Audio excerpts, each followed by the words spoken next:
ce qui a profité à toute la communauté africaine, c'est notamment le fait que Joël Milquet, contrairement aux campagnes qui ont été menées jadis par certains de mes jeunes frères novices en politique et peut-être très naïfs, contrairement à tout ce qui a été dit, a régularisé à 2 reprises, n'est-ce pas? Une première vague de régularisation en 1999, il y avait à peu près 50 000 personnes, et envers et contre tous, lorsque nous étions au gouvernement fédéral il y a encore 2 ans et demi, 3 ans, envers et contre l'avis du Conseil d'État, contre les partenaires de la majorité, notamment le VLD, qui sont des gens sympathiques, et d'autres, n'est-ce pas? Joël Milquet a régularisé 58 000 personnes, et Dieu sait combien d'Africains subsahariens il y avait là-dedans. Donc là...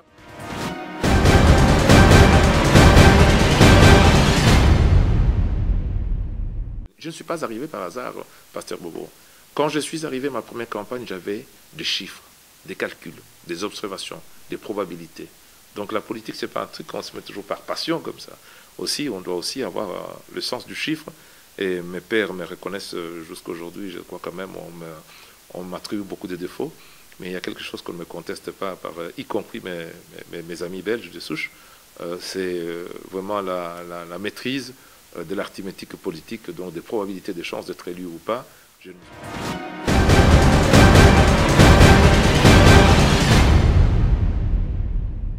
Je rêve et j'espère voir, j'espère qu'on m'invitera d'ailleurs, hein, voir une transition paisible, n'est-ce pas? Une alternance se faire, n'est-ce pas? Que le Congo, un des plus grands pays du monde, un des plus grands pays d'Afrique noire aujourd'hui, n'est-ce pas? Parce que le Soudan a été coupé depuis, n'est-ce pas? Puisse vraiment peser, hein, dans la sous-région à travers une alternance comme on va le faire en Zambie depuis quelques années, en Tanzanie et d'autres pays qui nous donnent des leçons.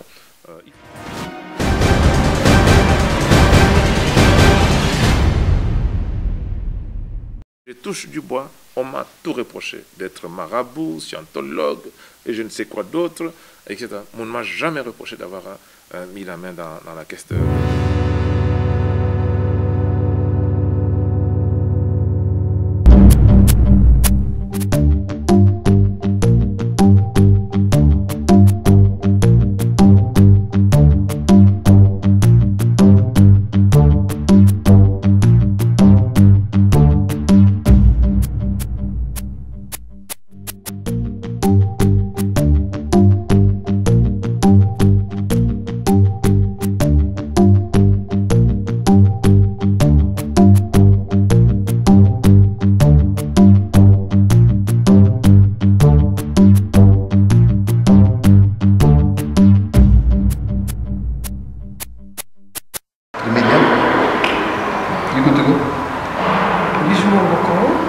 Je suis dans le réseau des médias congolais qui va commencer samedi. Bon.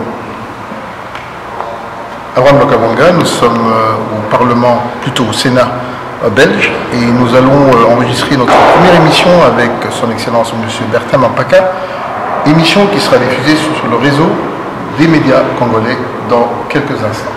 Merci. Vous serez bienvenue dans ce lieu historique, hein, n'est-ce pas, qui est le Sénat de Belgique, où nous avons encore un bicaméralisme, n'en déplaise à tous ceux qui veulent tuer le Sénat. Donc le Sénat est encore compétent pour quelques matières relativement institutionnelles dans sa nouvelle formule. Donc la Chambre des représentants est derrière, juste Pasteur Bobo qui filme, et puis le Sénat est juste derrière nous. Et nous allons parler de toutes ces choses, j'espère, pour vos auditeurs qui puissent un peu comprendre encore le fonctionnement des institutions belges qui ne cessent de changer. Effectivement. Bienvenue au Sénat et on va faire une petite visite en vitesse. Merci, M. Mampaka. Absolument.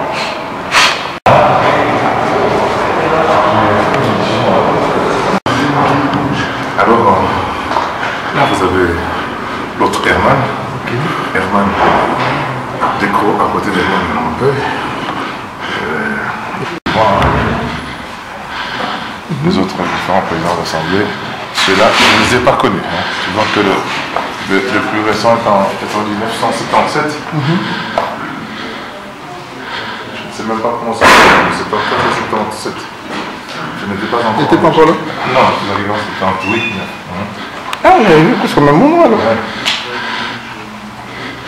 Alors, la date du jour, 79. Alors, ce qui est intéressant, le bijou, passionnant ici, c'est que quand on arrive ici, c'est la salle de presse des parlementaires. Okay. Et il y a par exemple actuellement la parlementaire avec Allemagne. Regardez par exemple. Jean-Marie. J'ai toujours tendance à vouloir t'appeler mes Non, ok. regarde. Affaire Mato. Nos nouvelles révélations. Mato est député bourgmestre. Okay. Il va venir ici pour voter. Et quand tu arrives ici, que tu trouves 150 parlementaires qui te regardent en disant oui, tu vois ta tronche ici, sous la table, tu vois ta tête sous la table, avec des histoires comme ça, révélation, donc organisation criminelle, corruption, blanchiment d'argent, escroquerie, tu te rends compte? Organisation criminelle, corruption, blanchiment d'argent, escroquerie. Tu arrives ici, tu trouves ta photo, là, devant tous tes collègues. Et quand tu veux passer, tu as la moitié des journalistes qui t'attendent d'abord pour t'interviewer. C'est vraiment le lynchage de total. C'est vraiment le moment le plus pénible dans la vie politique belge, ce qui n'existe pas au Congo, en Afrique. Mais le timing est-il un fait du hasard ou Non, la presse est subsidiée par l'État. Donc elle est subsidiée par les concurrents de ton propre parti ou des partis adverses. Donc ça peut être un setup interne. C'est souvent des règlements de compte interne. Parce que des histoires comme lui, il y en a 400 qui s'occupent. Il y a des gens qui ont commis carrément des crimes avec des mois de disparition. Il n'y a pas des parlementaires qui sont bâchés comme on utilise l'expression aujourd'hui, le bashing. Alors, voilà. Tout ça, oui, 70 enfants. Après, c'est aussi francophone, flamande, pour les par son ancienneté, c'est le bois d'acajou, c'est pas le bois du Congo. Il y a une quarantaine de feuilles d'or au plafond, même s'ils ont été usés. Mais tout ça a été construit longtemps avant que la Belgique ne puisse coloniser le Congo. Donc, parce que je me souviens chez madame, qui il y a quelques années, je crois en 78, lorsque nous avions eu à visiter le Parlement, avec j'en étais encore à l'école, ma question avait été d'où provenait l'or qui se trouve au plafond. Parce que mes suspicions se tournaient vers le Congo, mais si vous précisez que c'était avant la colonisation. Longtemps avant, donc la colonisation officielle s'est faite, je ne sais pas en quelle année, mais ceci a été construit largement longtemps avant. C'était un bois qui vient de Cuba. Donc Cuba, vous savez que la Belgique a eu des prétentions pour coloniser le Mexique, jadis, qui est la sœur d'un des frères du roi, d'un roi qui était allé là-bas pour construire un empire. Dans l'histoire coloniale, la Belgique, il y a eu comment on appelle, des épisodes tels que le Mexique, l'Indonésie et tout ça, avant le Congo. Et comment se passe le vote? Le vote, il est électronique, donc nous avons ici, moi par exemple, mon fauteuil est là-bas derrière. Nous avons ceci, rouge, abstention, vert pour oui, abstention, et puis rouge pour dire non. Donc les places sont largement déterminées en avance, donc on ne vient pas s'asseoir quand on veut, on a des places qui sont les mêmes. Désignées. Ben moi, ça va faire 3 ans que je suis ici, bizarrement, j'ai toujours le même fauteuil. Donc c'est le deuxième. Tu peux prendre la plaque avec le nom? Je vais prendre ça, c'est oui, en effet. Le sujet.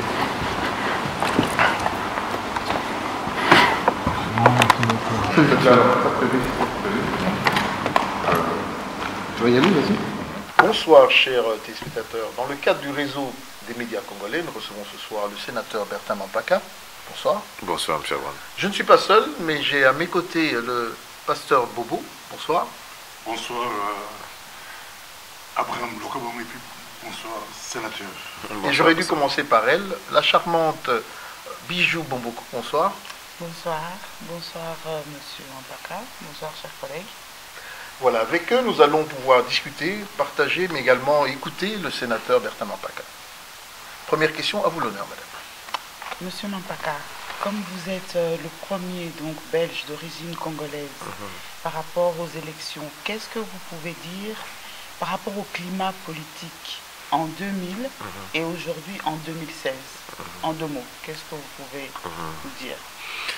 Merci pour votre question. Donc, l'analyse serait peut-être assez longue, mais très rapidement, on peut dire que lorsque nous avons commencé avec quelques jeunes qui avaient une vision de notre intégration dans la société belge, notamment en 1999, parce que ma première candidature date de 1999, le premier Congolais à être candidat dans les élections fédérales, c'était en 1999. Lorsque nous avions commencé, l'idée était tout simplement de pousser la diaspora congolaise et africaine de Bruxelles de s'impliquer dans la vie sociale, politique, associative de ce pays. Il y avait un enthousiasme, d'abord une incrédulité, où les gens se disaient, je me souviens de quelques vieux qui me disaient « tu as osé », c'est l'expression, qui était souvent utilisé, comme s'il nous était interdit, aux Noirs et aux Africains, qui étions naturalisés à l'époque, de pouvoir, comment on appelle, prétendre à participer à la gestion de la chose publique en Belgique. Ça, c'est le début. Et puis, il y a eu une phase de croissance ou de développement complète qui a suivi mon élection en 2000 comme conseiller municipal avec Mijane, qui était aussi à Saint-Josse, ma petite sœur et collègue Gisèle Mandaïla à Etterbeek. Ça, c'était en 2000. Est arrivé en 2004 ma première élection comme député bruxellois, et qui s'est faite pratiquement le même jour que le jour où Joël Milquet m'a choisi et désigné comme échevin, c'est-à-dire adjoint au maire dans la capitale de l'Europe, la première municipalité de la région bruxelloise et la 4e du pays, qui est donc la ville de Bruxelles. Et ça, c'est la phase d'expansion, de l'enthousiasme, de l'engouement, d'une prise de conscience, non seulement des Congolais, mais également de tous les autres Africains en région bruxelloise et dans le pays, pour participer à la chose publique. Mais aujourd'hui, parce que votre question est incomplète, nous sommes dans une phase qui n'est pas une phase de déception ni de déboire, mais un moment difficile.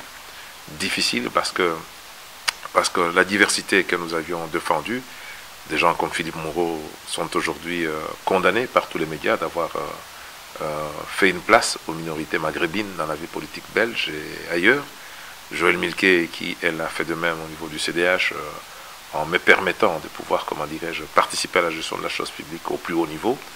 Donc n'oubliez pas que j'ai été vice-président du Parlement bruxellois, premier secrétaire de ce Parlement, que j'ai assumé les fonctions d'adjoint au maire de la capitale pendant 9 ans, avec énormément de compétences. Donc toutes ces personnes sont aujourd'hui pratiquement jugées de nous avoir ouvert.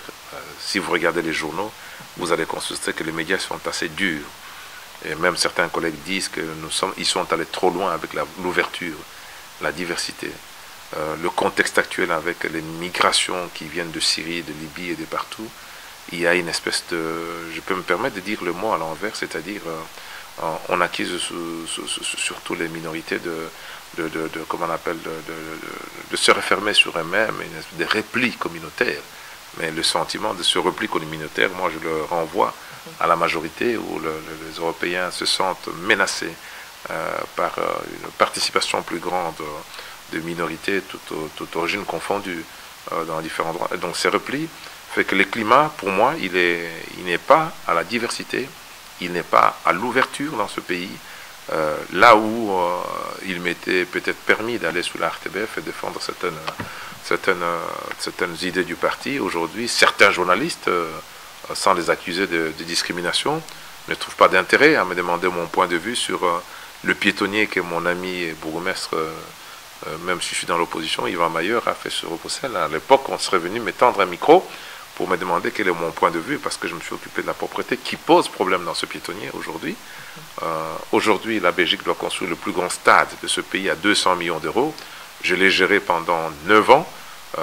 Même les médias ne me trouvent plus d'intérêt. Je ne me plains pas, mais je trouve que les jeunes journalistes ne pensent même pas qu'il faut poser la question à celui qui a permis au Diable Rouge de se qualifier sur la pelouse du Stade Roi-Baudouin pendant les 9 ans où j'ai géré seul, n'est-ce pas, ce stade, où j'ai été chercher des crédits au niveau fédéral pour moderniser le stade qui est utilisable encore aujourd'hui. On ne me pose plus la question, mais c'est une expression de tout un, n'est-ce pas, un climat général où moi je dirais à mes amis, à mes frères, il fait mauvais dehors, il fait tellement mauvais dehors que c'est difficile aujourd'hui d'aller, comment dirais-je, crier à la discrimination, au racisme, pendant que les puissants dans ce pays, avec la montée des partis considérés de droite, sont au pouvoir. Il suffit de voir les lois qui sont votées. Aujourd'hui, quand nous disions avec ma sœur et collègue colistière Mijane que si certains partis prennent le pouvoir en Belgique, même le droit à la nationalité sera remis en question. Aujourd'hui, vous avez appris que, comme en France, les déchéances en matière de nationalité sont à l'ordre du jour dans notre pays. Le nombre de... D'ailleurs, pendant que je vous parle, mon collègue et ami Georges d'Allemagne, qui est membre de la commission de naturalisation, qui me le dit souvent, qui en était le président jusqu'il y a 14 mois, il peut vous donner les chiffres. Sur 2000 dossiers soumis, il y en a quoi, une vingtaine qui sont naturalisés. Donc il y a une espèce de comment on appelle, de retour. De retour à un sentiment que moi, dans ma position de sénateur élu dans ce beau petit pays qui est la Belgique, je le sens très fortement, y compris dans les milieux politiques belges. Sénateur, je voudrais renchérir, moi qui viens d'un pays des États-Unis, d'abord je vous félicite d'avoir été élu pendant plus d'une décennie. Si on se tourne vers notre communauté congolaise, quels sont les achievements, si je peux dire, quels sont les grands accomplissements que vous pouvez compter ici même, il y a un conseil à donner, lequel pourriez-vous donner à cette communauté? Parce que vous savez, c'est comme le président Obama qui est arrivé, tous les Noirs Africains ont espéré chacun avoir une grosse part. Bon, des fois, on arrive à des vexations ou des mauvaises interprétations. Que pourriez-vous dire par rapport à cette communauté? Merci, Abraham, de m'avoir posé cette question. Quels sont les acquis de notre participation en tant que minorité subsaharienne dans la politique belge? Je commencerai par celle que les gens ne se rendent pas compte. Jadis, même si c'est inscrit dans la Constitution, le droit tout simplement de participer, d'exercer, d'avoir la liberté de culte tout simplement. Rien que les églises africaines, congolaises, étaient considérées jadis comme des sectes.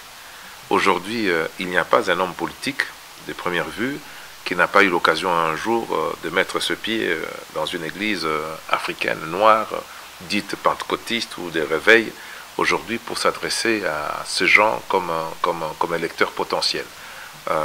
Il y a une reconnaissance de facto.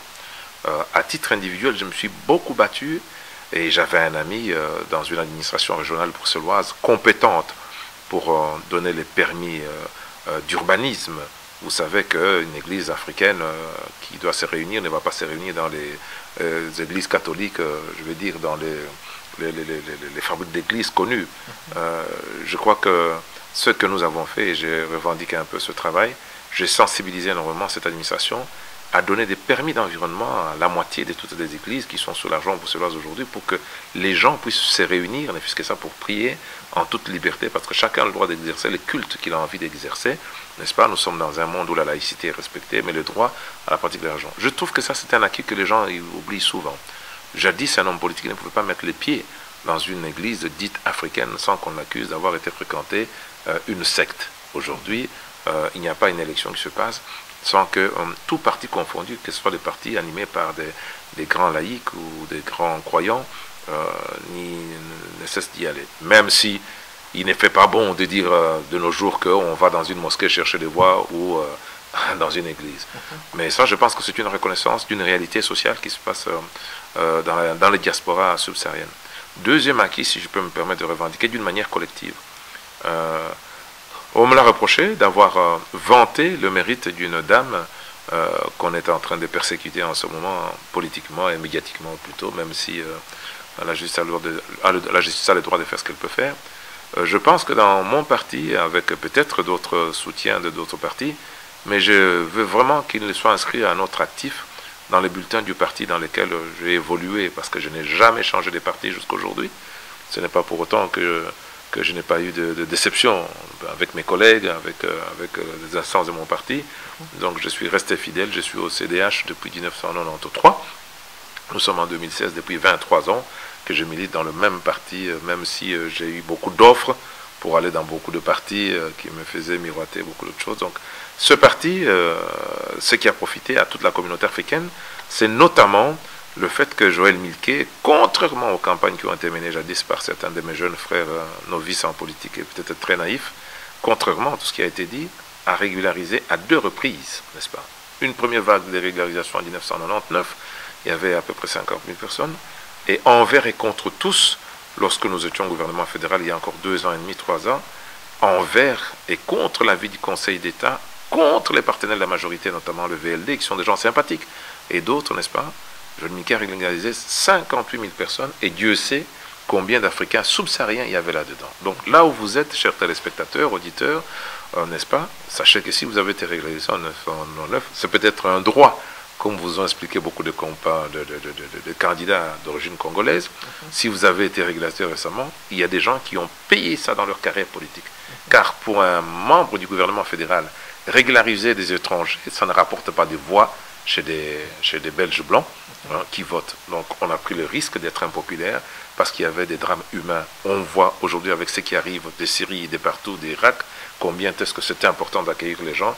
Et nous qui sommes encore plus petits en termes de chiffres que les autres, nous avons bénéficié de ça. Et dernier truc, pour ne pas être trop long, parce que sinon ma liste est bien longue, le droit tout simplement de mettre dans la tête de nos enfants, de nos neveux, de nos petites sœurs et d'autres, le droit que certains se disent, je peux être candidat à conseiller municipal à Molenbeek, à Anderlecht, je peux aller demain discuter du prix du stationnement dans ma rue, des priorités entre construire un logement social ou réparer la route, n'est-ce pas? En tant que Belge d'origine étrangère, ce droit-là, il n'est pas donné à tout le monde dans tous les pays où nous avons émigré.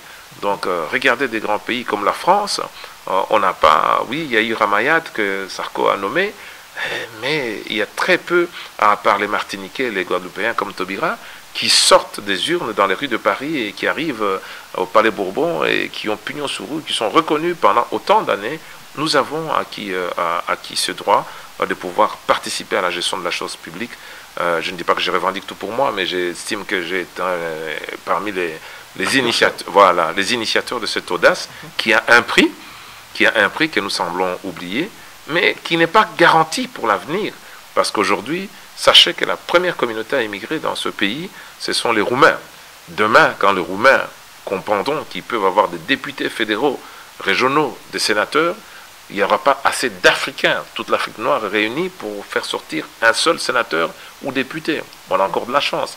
Demain, quand les Syriens, qui sont nombreux, qui viennent aujourd'hui, et tous les gens du Moyen-Orient, et peut-être même les Portugais et d'autres étrangers, je ne vous parle pas des Français qui sont la première communauté, voudront prendre leur place sur la scène politique belge, il sera fini pour nous. Donc, je veux dire que tout ça, ce sont des acquis, parfois, que même moi-même qui vous parle, nous n'arrivons pas à apprécier par rapport à notre participation dans la vie politique belge.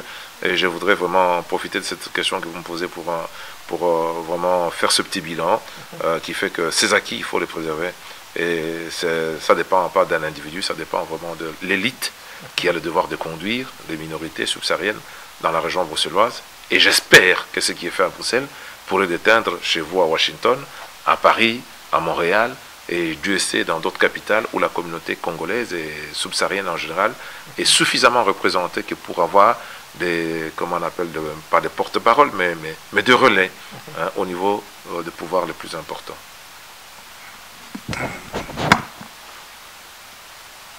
Tout justement, une question. Les gens pourront se poser des questions. On nous suit partout à travers le monde, les réseaux des médias congolais. La Belgique est le seul pays au monde où on pourrait avoir un Congolais sénateur. La diaspora congolaise compte plus ou moins 7 millions, 6 à 7 millions de Congolais. Comment êtes-vous arrivé là? C'est une question que les gens pourront se poser. Qu'avez-vous fait pour devenir aujourd'hui sénateur? Alors, à vos téléspectateurs, je vais révéler quand même un petit secret parce que Jean-Marie, connu sous le nom d'Abraham, qui est ici, est un cousin, n'est-ce pas? Donc, est un cousin. Son frère Médard, qui est un grand frère, ministre du gouvernement du maréchal Mobutu, député, Mutinga Modeste, j'en ai oublié 3 autres, Kapongo au Congo. Je me suis rendu compte un jour que si je voulais faire la politique, je passe Boanakaboué, je me suis rendu compte que dans ma famille proche, que si je voulais faire la politique, j'allais un jour poser ma candidature contre mes cousins. Pour reprendre tout simplement la circonscription électorale de mon père, qui était parlementaire. J'ai fait mes calculs. Je me suis dit, je vais devoir aller affronter Benjamin, Modeste, Médard, sans compter des amis comme Kadima ou Willy. Je pars dans la circonscription électorale congolaise, au Kassai occidental, où je suis originaire, même si je suis quinois, né à Kinshasa, grandi à Bruxelles, n'est-ce pas?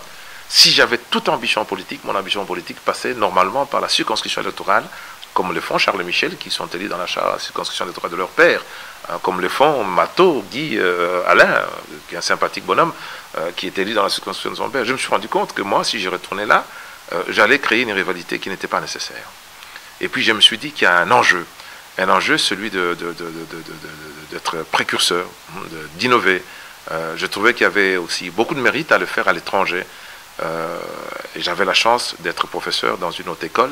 Je donnais des cours d'économie et d'économie financière et même des cours de comptabilité ainsi que de droit de la sécurité sociale. C'était un métier passionnant. Vous donnez cours pendant 14 heures et les restantes 2 heures où vous faites la recherche. comme je n'étais pas doué pour faire la recherche, ni passionné par la recherche, ou écrire des bouquins, je me suis dit, ce temps, je vais le mettre à profit. Voilà comment est-ce que je me suis mis dans la politique belge. Et puis je me suis rendu compte que les Maghrébins qui étaient les plus nombreux commençaient à avoir des élus. Mais je me faisais une fausse idée, parce que les Congolais, jadis, étaient plus instruits que les Maghrébins. L'immigration maghrébine était une immigration de travail. Et l'immigration congolaise qui n'existait pas, c'est des étudiants qui venaient. Et puis je m'étais mis en tête en disant, tiens, à un moment donné, si la diversité et l'ouverture se fait, on aura besoin des gens qui savent lire, écrire, rédiger et peut-être aller plus loin. Alors j'ai pensé un jour que la diaspora congolaise, plus instruite jadis, ce qui n'est plus le cas aujourd'hui, que les Maghrébins avaient peut-être le devoir de conduire cette ouverture. Voilà comment est-ce que, me faisant tous ces plans, je me suis dit que je vais me lancer en politique belge. Et puis j'ai eu la chance d'avoir quand même, vous savez, tous les gens comme certains qui ont des parents politiciens, quand vous avez l'âge de 13 ans, que votre papa vous donne une calculette pour savoir dans quelle circonscription il doit se présenter pour augmenter ses chances d'être élu, c'est que c'est une formation politique. Et quand on a été baigné, comme on dit, dans ce milieu-là, on finit par se dire, tiens, j'ai une opportunité. Très vite, j'ai fleuré qu'il y avait une opportunité dans le système belge, qu'un Congolais, un Africain, moyennant un travail assidu, acharné, et une conviction de venir. Je ne suis pas arrivé par hasard, Pasteur Bobo. Quand je suis arrivé à ma première campagne, j'avais des chiffres, des calculs, des observations, des probabilités. Donc la politique, ce n'est pas un truc qu'on se met toujours par passion comme ça. Aussi, on doit aussi avoir le sens du chiffre. Et mes pères me reconnaissent jusqu'à aujourd'hui, je crois quand même, on m'attribue beaucoup de défauts. Mais il y a quelque chose qu'on ne me conteste pas, y compris mes amis belges de souche, c'est vraiment la maîtrise de l'arithmétique politique, donc des probabilités, des chances d'être élu ou pas. Je me suis rarement d'ailleurs trompé sur le nombre d'élus qui auraient sur ma liste depuis les 10 élections que j'ai fait jusqu'à présent.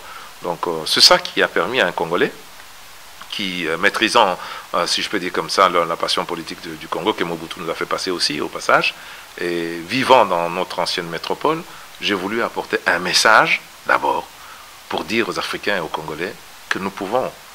Obama est venu compléter cette pensée avec son Yes Weekend. Mais à l'époque, je me disais, Mampaka député, pourquoi pas? C'était ma première affiche. Pourquoi pas? Mon député à Bruxelles. Et puis, surtout un message lancé à mes concitoyens belges de souche.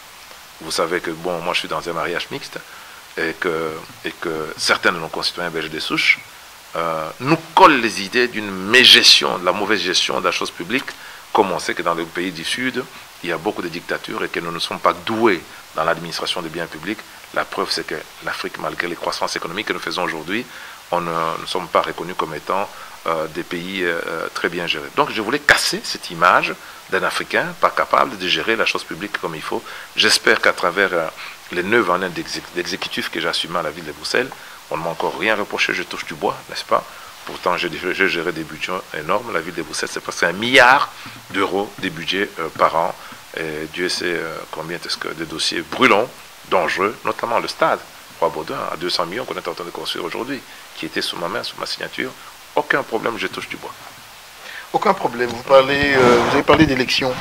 Nous sommes en 2016 et pratiquement depuis 2015, il y a 16 élections prévues en Afrique. On retourne. Pour ceux qui nous suivent, nous sommes avec le sénateur Bertin Mampaka.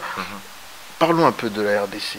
Quelle lecture faites-vous de la situation actuelle avec ces atermoiements qui sont liés à des élections ou pas, vont-elles être organisées ou pas, un dialogue ou non? Je voudrais avoir vos avis, en tant que Congolais, mais également en tant que politique belge. Un avis en tant que Congolais, c'est un avis sentimental. C'est un avis qui n'est pas objectif. C'est un avis qui est teinté comment on appelle, de défauts d'un être humain. J'ai dit au pauvre Apollinaire, qui s'appelle Malou, c'est ça, oui, le sympathique l'abbé, que j'ai croisé ici au Sénat belge à l'occasion de son dernier passage, en train de chercher l'argent pour organiser des élections. Je lui ai dit, monsieur l'abbé, mais pourquoi vous vous acharnez toujours sur les présidentielles? Il faut faire les élections présidentielles, il faut respecter la Constitution au Congo. C'est un pays tellement important que quand on voit qu'en Zambie, tout ça est respecté, qu'en Tanzanie, tout ça est respecté, on se dit, mais quelle poisse, quel malheur que dans ce pays-là, la transition au pouvoir ne se passe pas dans les conditions les plus agréables, les plus convenables. Mais moi, Bertin Mampaka, je vous dis, Abraham, et j'ai dit à tous ceux que je considère comme des amis et que j'ai vu circuler ici. Mais vous êtes fous. Commencez par les élections municipales et cantonales. Commencez par ça. Moi, je n'ai jamais été ministre en Belgique. J'ai occupé, par la grâce de Dieu, et merci à tous ceux qui m'ont soutenu, toutes les fonctions de la vie politique dans un pays qui n'est pas le mien, au départ, la Belgique. Mais je peux vous dire que le pouvoir, il se trouve au niveau municipal. Qu'est-ce que je pense des élections au Congo? Je pense que quelle que soit l'issue des dialogues, ne vous focalisez pas trop sur un leurre, l'élection présidentielle. Moi, je vous conseille que dans ce dialogue, si vous y allez, parce qu'il en faut quand même, hein, n'est-ce pas? Il y a des coins où les bourgmestres n'ont jamais été élus, qui n'ont de compte à rendre à personne, n'est-ce pas? Qui portent à la limite ce titre comme un titre honorifique. Un bourgmestre, c'est celui qui gère les 2000 cantonniers de son village, de sa circonscription, et qui s'assure que chaque kilomètre est entretenu pour que les véhicules qui enlèvent les denrées alimentaires puissent passer par là. Un bourgmestre, un administrateur de territoire, c'est celui qui a la justice de paix, la justice des polices, qui s'assure que ce qui trouble l'ordre public sont gérés. Je vous conseille vraiment avec insistance pour dire, quelle que soit l'issue de votre dialogue, commencez par les élections, je vais dire locales, et faites-les sérieusement. Le Congo est un pays de 2 400 000 km². Il était administré, avant l'indépendance, 30 millions d'habitants à l'époque, ou 25, je ne sais pas. Chaque route était entretenue parce qu'il y avait des cantonniers. Je suis descendant de fils de chef de chefferie, hein, n'est-ce pas? J'ai une idée, et je me souviens que mon arrière-grand-père avait une police locale quelque part, et que chaque kilomètre de la route était entretenu. Je vous invite profondément. Le développement d'ici où je suis, du Congo, ne dépendra pas de la présidence à Kinshasa. Il dépendra des élections municipales, régionales, provinciales. Regardez d'ailleurs les choses qui se font. Pour parler par exemple du Kassai occidental avec le gouverneur Alex Kandé par exemple, qui est un grand frère que je connais. J'ai appris qu'il y a par exemple une centrale avec des panneaux solaires qui va devoir donner du coup. Ce sont les efforts faits par quelqu'un qui sait que pour que je puisse rester au pouvoir, je dois absolument apporter par toutes les solutions. Au moins une solution, c'est l'électricité dans une ville de plus d'1 million d'habitants, n'est-ce pas? J'encourage beaucoup cela. Alors, par rapport aux négociations ou pas, dites de toute manière, parce que vous avez déjà glissé les députés provinciaux, vous avez déjà glissé les sénateurs. Hein? Mes collègues sénateurs congolais sont élus depuis 10 ans. Hein? Moi, j'ai fait 10 élections depuis qu'ils ont été élus. Ici, je suis de ceux qui disent tout le monde doit passer aux élections. Donc, ne trouvez pas des boucs émissaires. Je vous le dis en toute sincérité, je sais que ça va déplaire à certains de mes électeurs. Parce que sachez que les Congolais qui vivent en Belgique, qui ont la carte de 5 ans, peuvent voter pour moi au communal ici, faire de moi un échevin, parce qu'un bourgmestre, n'est-ce pas? Et peuvent voter pour le candidat au Congo dans toutes les communes aussi. Donc, je parle vraiment entre nous, biso na biso, en famille, en disant, je crains fort que les déceptions soient énormes si dans ce dialogue, vous ne sortez qu'avec une préoccupation qui est donc le calendrier électoral présidentiel uniquement. Je pense que vous devez respecter la Constitution.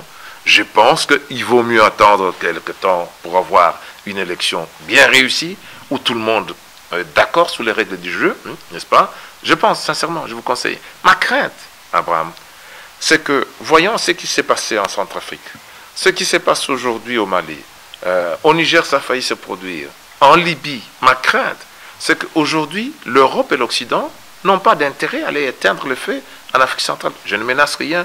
Je n'ai pas d'amis personnels dans ce gouvernement, etc., etc. Au niveau du Congo, je me dis, il vaut mieux discuter, pas 6 mois encore, il vaut mieux vous mettre d'accord sur un calendrier qui soit réaliste, n'est-ce pas, mais qui conduise absolument à ce que moi j'appelle une alternance. Le pouvoir, il faut le changer à un moment donné. Il faut se passer le flambeau. Parce que le pouvoir corrompt. Celui qui a exercé le pouvoir un jour, il peut vous dire que le pouvoir corrompt. Et le pouvoir absolu corrompt. Mais c'est pour tout le monde, hein, y compris pour des parlementaires qui n'ont plus jamais été dans leur circonscription électorale, hein, n'est-ce pas? Je sais que je ne me fais pas des amis en parlant comme ça, mais j'invite mes frères vraiment, parce que la moitié des élus sont des gens qui ont leurs femmes et enfants ici sur Bruxelles en général, si ce n'est pas au Canada ou à Paris ou ailleurs. Donc soyez gentils, faites ça convenablement de telle manière à ce que vos enfants choisissent et vos femmes d'aller habiter avec vous, là où vous travaillez, plutôt que de gérer un pays en ayant mis à l'abri vos femmes et enfants ici en Europe. Je sais que je vais vous déplaire, mais je crois que, vu mon âge et la grâce que Dieu m'a donnée de faire ce parcours, il faut de temps en temps, sans donner des leçons à mes amis, mais il n'est pas décent d'être ministre, gouverneur, n'est-ce pas, à Kinshasa, administrer 70 millions d'habitants, n'est-ce pas, quand votre femme, vos enfants, vos copines et vos copains sont à l'abri en Suède, n'est-ce pas, et puis vous-même, de temps en temps, venir vous faire soigner, etc. Je vous dis ça parce que je trouve que ce pays a un potentiel terrible, même si les pouvoirs occidentaux, les multinationales, trouvent les moyens de piller le Congo, mais il y a moyen de vous organiser vous-même de telle manière à ce que ce qui reste soit suffisant pour garder la dignité du peuple congolais tel qu'on voit dans d'autres pays. Je ne sais pas si je répondais à votre question sur les élections. J'espère ne pas provoquer personne, ne pas décevoir vos téléspectateurs qui auraient peut-être voulu m'entendre dire constitution en calendrier. Je l'ai dit, mais en disant, vous êtes souverain. Si les 70 millions de Congolais se disent, on se met d'accord sur un agenda, c'est vous. Si vous vous dites, on n'est pas d'accord, on le fait quand même, c'est vous-même. C'est le message que j'ai envie de vous. Mais sachez que dans les deux choix, vous avez des conséquences. Vous avez des conséquences. Je suis Congolais d'origine, je rêve et j'espère voir, j'espère qu'on m'invitera d'ailleurs, voir une transition paisible, n'est-ce pas, une alternance se faire, n'est-ce pas, que le Congo, un des plus grands pays du monde, un des plus grands pays d'Afrique noire aujourd'hui, n'est-ce pas, parce que le Soudan a été coupé depuis, n'est-ce pas, puisse vraiment peser dans la sous-région à travers une alternance comme on va le faire en Zambie depuis quelques années, en Tanzanie et d'autres pays qui nous donnent des leçons. Il ne faut pas se battre pour ça, il ne faut pas se tuer pour ça. Vous pouvez rester frères, et puis entre Congolais. Pourquoi se tuer? Oui, Monsieur Mampaka, pour les jeunes Belges d'origine congolaise qui voudraient se présenter aujourd'hui, quels conseils vous pouvez donner, avec votre expérience, à la nouvelle génération, on va dire ça comme ça? J'entends ça souvent, Bijou Bomboko. J'entends ça souvent. Est-ce que Mampaka, tu as préparé la relève? Je vais être plat. Est-ce que moi, j'ai relevé quelqu'un? Je vous entends souvent dire ça. Passez vos mots. Moi, qui m'a donné? Je suis arrivé, il n'y avait que des blancs. Quand je rentrais dans le parti, au CDH, à l'époque PSC, on me disait Mbote, Yambo, Abari, tu viens d'où? Etc. etc. N'est-ce pas? Je ne dis pas que je suis un pilier, mais je fais parmi des meubles de ce parti. Donc, est-ce que c'est pour autant que je ne dois pas préparer des gens pour me succéder? J'ai fait quelques tentatives. En 2006, sur les 68 élus municipaux dans les 19 communes de la région bruxelloise, au CDH, il y avait 9 Congolais. Congolais, j'ai dit. Je n'ai pas dit africains. Faites la proportion, ça fait 12% des élus. N'est-ce pas? Jusque-là, aucun Congolais ne pouvait aller sur la liste sans qu'il me soit demandé le feu vert. Vous savez que j'ai fabriqué au moins, à part Maman Mijane qui s'était fait élire dans son coin, n'est-ce pas, quelques élus municipaux. 12% de Congolais élus dans un parti comme le CDH, qui n'était pas le plus grand parti, ce qui m'a valu toutes les attaques médiatiques, des cabales qui ont été organisées contre moi, ma mise à l'écart pendant 3 mois, etc., parce que je l'avais fait un peu un peu, on peut dire, communautaire, mais alors communauté congolaise, quoi, à l'époque. Je ne referai plus ça et je l'ai payé un peu cher. Malheureusement, cette tentative de greffe que j'ai faite à l'époque, qui m'a été reprochée fortement par mes collègues belges de souche, qui avaient raison de me le reprocher, parce que quand je suis devenu échevin, il n'y avait qu'un seul noir dans la pièce qui s'appelait Pierrot Chibassou, n'est-ce pas, qui n'a jamais été candidat, et qui me soutenait dans la pièce. Les restes étaient tous des Européens qui avaient voté pour moi. J'ai eu 15 voix contre mon collègue Christian Seu, européen, belge de souche, PSC de longue date, n'est-ce pas? Donc, sur 20 membres du comité, 15 votèrent pour moi en 2004 déjà.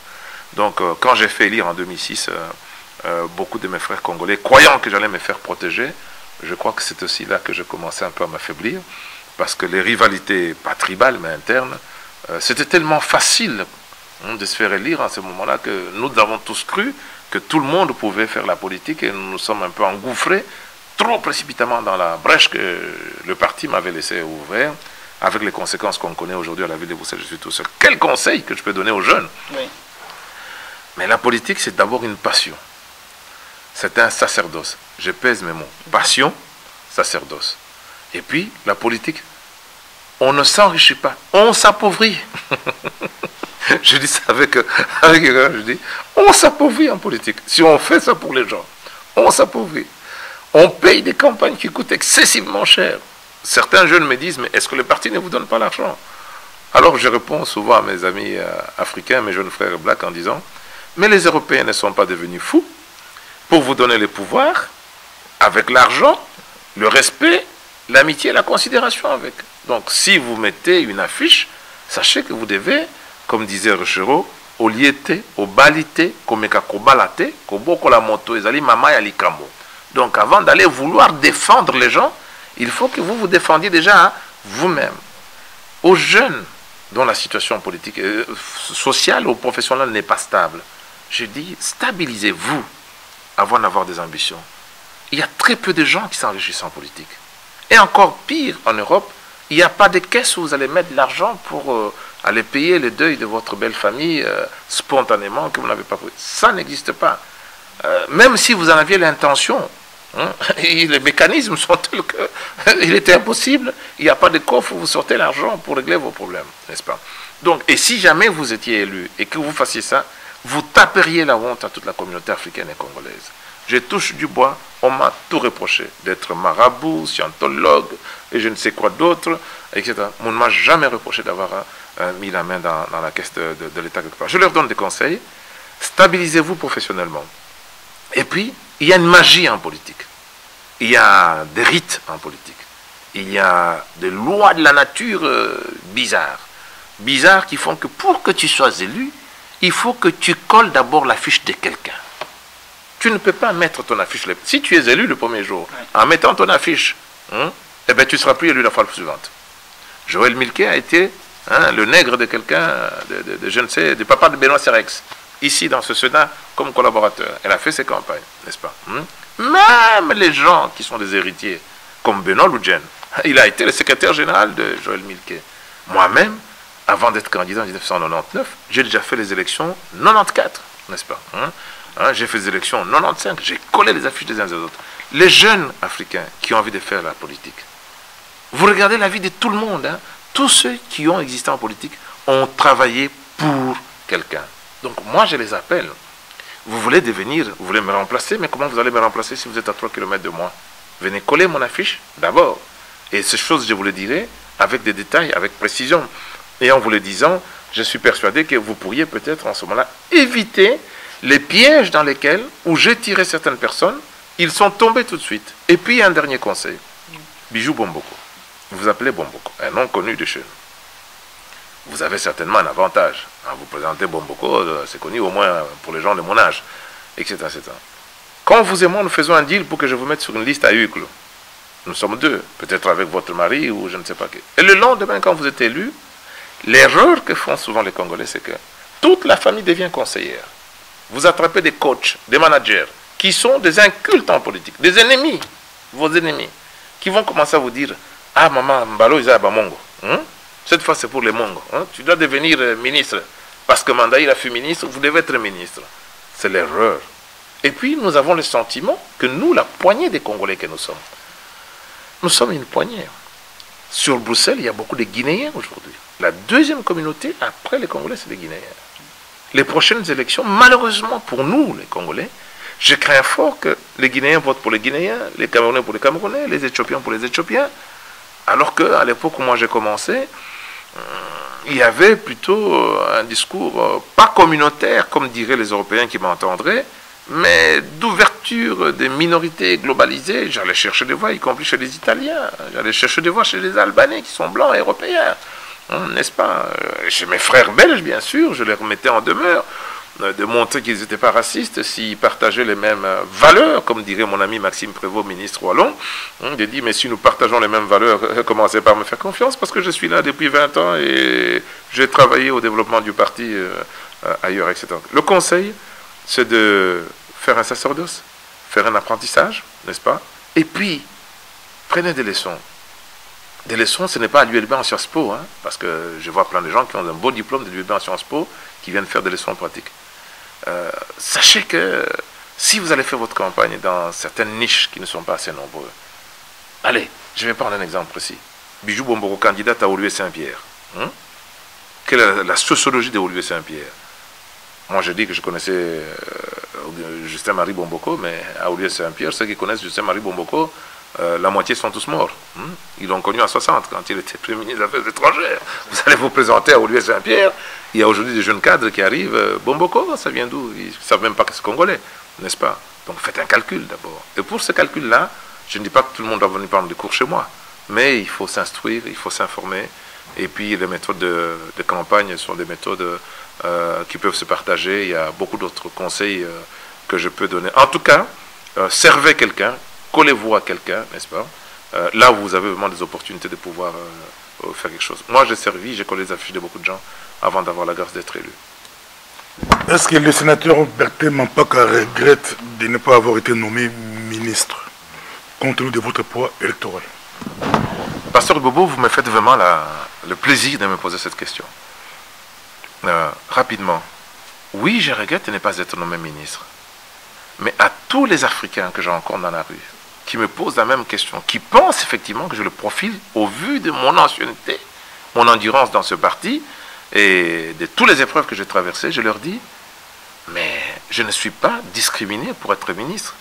Il suffirait qu'un certain nombre d'Africains, essentiellement des Congolais, se mobilisent pour avoir comme objectif de faire émerger le candidat, le sénateur Bertin Mampaka, avec un score important, l'opinion publique, les médias belges, mon parti politique, n'auraient d'autre choix que de me nommer ministre si j'avais 25 000 voix en région bruxelloise. Dernière élection, j'avais 4 000 voix. On ne fait pas des ministres avec 4 000 voix. Un ministre, Milke est ministre, elle avait eu 20 000 voix. Gosselin est ministre, elle avait eu 20 000 voix. Y a-t-il à peu près 20 ou 21 000 Africains dans cette région pour que je puisse avoir ce score? Oui. Emir Kir, qui est turc, qui a été ministre avec 18 000 voix. Fadila Lanan est ministre avec 17 000 voix. Bertin Mampaka, 4 000 voix. Jadis, il faisait 8 000 voix, il a même fait 4 000 voix. Parce qu'il y a eu une multiplication des candidats. Malheureusement, ce n'est pas du regret. Je vais écouter pour une fois mon conseiller en communication, Désiré Katompa, n'est-ce pas? Je ne vais pas revenir sur le passé. Mais malheureusement, quand vous avez dans la communauté subsaharienne et congolaise 45 candidats des 10 partis belges différents qui ont tous un programme unique. Vous connaissez le programme? Mampaka. Ils ont un programme Mampaka. Quand vous avez des gens comme ça, il est difficile de mettre autour de la tête de Mampaka les 15, 20 000 voix qui feraient que dans le parti de Mampaka, les bureaux politiques n'auraient d'autre choix que de dire il fait un tel score qu'on a 3 postes de ministre, le poste revient, comme diraient les Bangala chez nous, tikela et pété naya lata. Donc, pété naye, donc pété, c'est le nombre de voix que vous avez. Oui, j'ai un regret que ce travail fait depuis de longues années n'ait pas conduit à une mobilisation plus large que cela, pour que les instances du parti considèrent en effet que je suis incontournable d'incontournable. Maintenant, je suis nécessaire à mon parti, mais je ne suis pas incontournable au vu des scores que je fais. À vos yeux, j'ai une longévité importante parce que vous n'avez pas des repères pour comparer, mais je vous ai donné des noms. Emir Kir, c'est pratiquement 20 000 voix, c'est presque 19 000 voix. Fadila Nanan, nous faisions le même score, Fadila et moi. Je faisais même plus que Fadila. Fadila est élu en 2004 avec 3 400 voix. Moi, je suis élu en 2004 pour la première fois avec 3 644 voix. Donc, je faisais plus que Fadila, qui est la marocaine. Et bien, 10 ans plus tard, elle fait pratiquement 18 000 voix. Et bien, moi, je plafonne au même endroit. Comment voulez-vous qu'on me fasse ministre? On fait des Fadila ministres. Si j'avais la même progression, j'aurais pu crier à la discrimination. Et si j'avais 20 000 voix, sachez bien que mon parti, au lieu d'avoir 9 parlementaires au Parlement bruxellois, avec les 20 000 voix qu'on m'aurait donné, il en aurait eu 18. Avec 18, nous aurions eu 2 ministres, un secrétaire d'État. Et dans le pire des cas, mes collègues, même les plus méchants, auraient dit allez, Botik Alaya, ta secrétaire d'État. Vous comprenez ça, Pasteur Bobo? Donc c'est une question de chiffres, d'équation mathématique. La communauté africaine a eu cette opportunité plusieurs fois. Elle s'est divisée parce qu'elle n'avait pas la connaissance des enjeux, n'est-ce pas? Et puis l'élite africaine, je dis africaine, pas congolaise, n'a pas compris la portée des enjeux. Je ne les accuse pas, parce que nous n'avons pas des occasions de parler, de réfléchir, de nous confier, comme je le fais auprès de vous aujourd'hui, pour montrer les enjeux. Beaucoup ont cru qu'il suffisait de mettre son nom. Regardez pendant la campagne. Moi, j'appelle ça le syndrome de l'affiche. Combien de gens sont fiers de se regarder, ils collent son affiche et se regardent que je suis bien ou je suis belle. Et le syndrome de l'affiche a malheureusement, comment dirais-je, enrayé la mécanique que nous avions pensé avec quelques-uns au départ, pour faire que la participation des Africains, des Congolais, particulièrement, puisse aller le plus haut possible. Et j'estime même que c'est déjà une grâce, dans mon langage de chrétien, une bénédiction, que les Congolais aujourd'hui puissent encore avoir un sénateur, n'est-ce pas, un sénateur, parce que mes frères africains ne m'en veuillent pas, mais les Congolais représentent au moins la moitié des Africains. Regardez une commune comme XL. XL, c'est 45 conseillers communaux, 5 Africains. 45, 5, ça fait 10% minimum, c'est presque 12%, n'est-ce pas? 45. Il n'y a pas d'élus congolais là-dedans.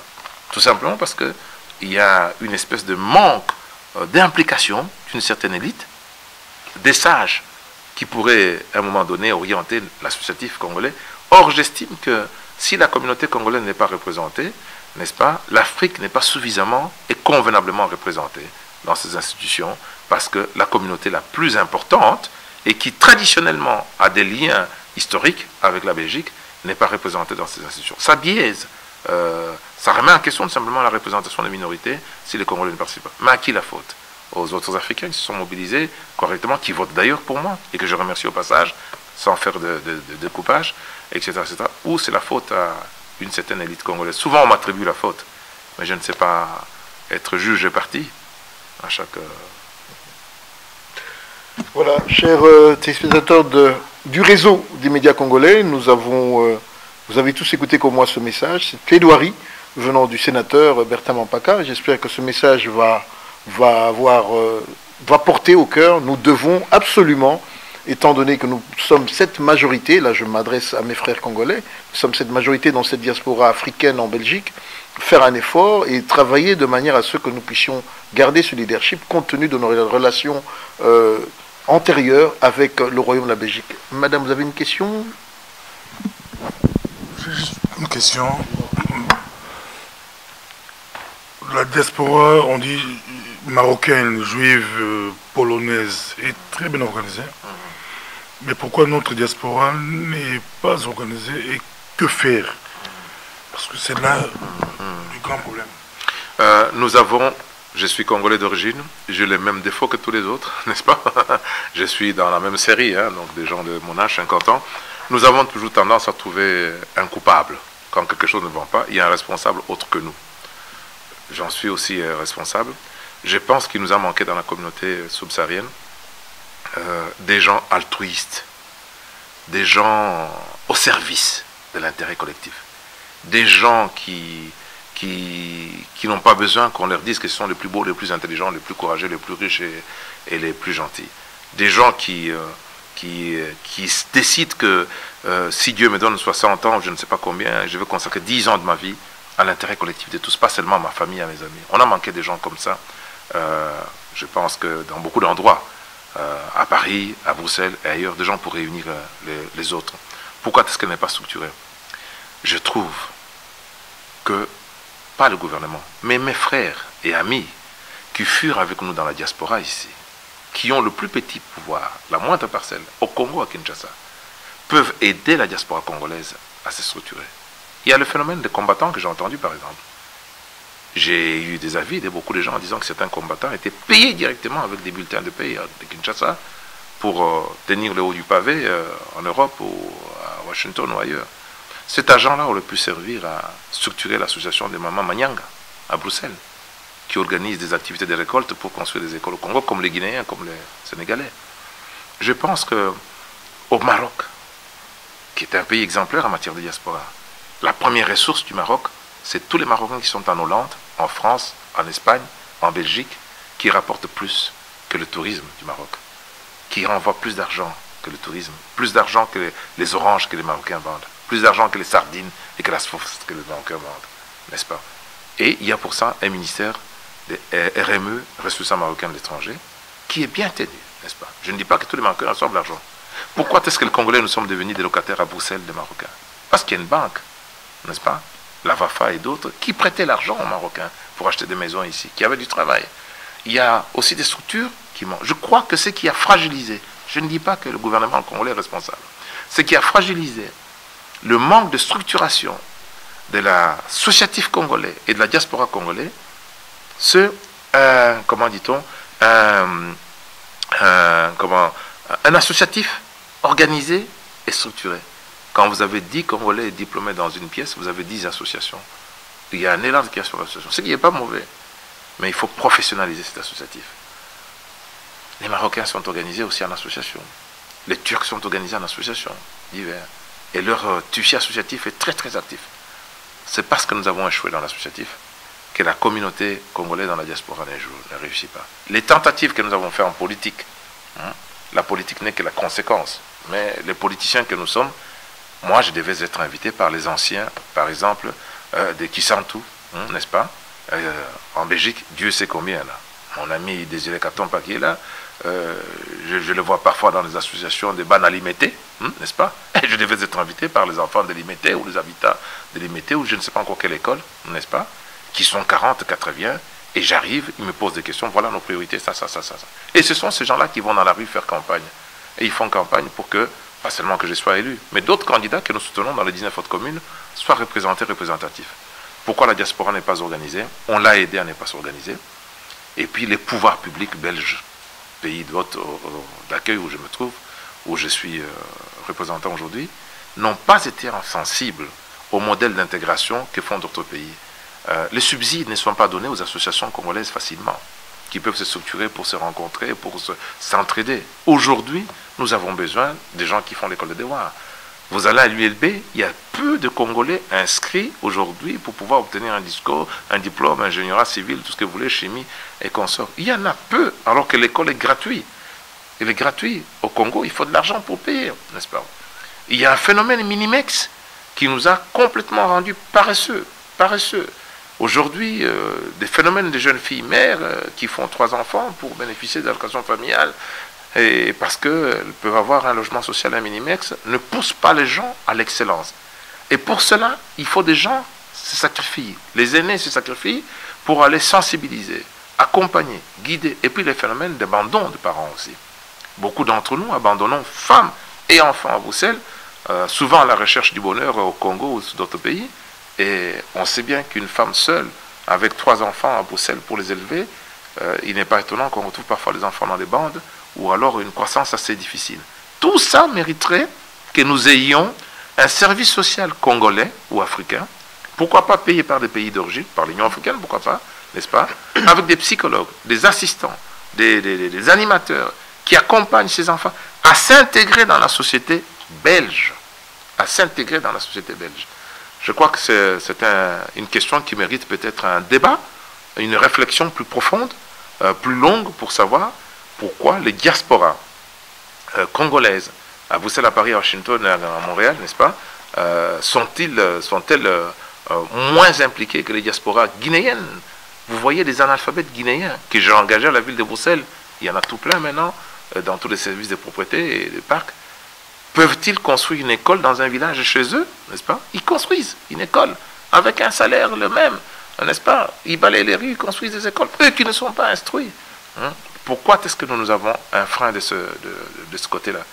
Je n'ai pas la réponse d'une manière définitive, mais à ce stade, si vous me demandez, moi, ma recette, c'est qu'il faut que quelqu'un aide les associations à se structurer pour qu'ils bénéficient de la subsidiation, du soutien, du pouvoir du pays d'accueil, c'est la Belgique.